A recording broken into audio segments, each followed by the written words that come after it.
Cataract is defined as any opacity in the crystalline lens which may or may not decrease the vision. Cataracts may be classified according to age of onset, morphology, grade of opacification, maturity. Age of onset: congenital, juvenile or presenile, age-related, senile. Morphology: fiber-based. Fiber-based cataracts may be divided into sutural and non-sutural types. Non-fiber-based, a more random distribution.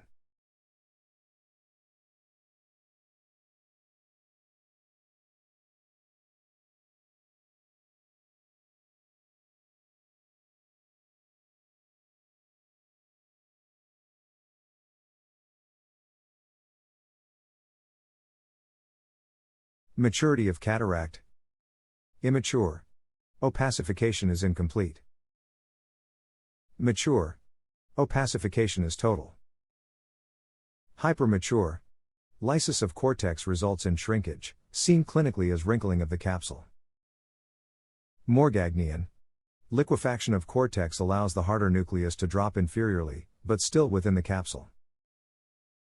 Thank you.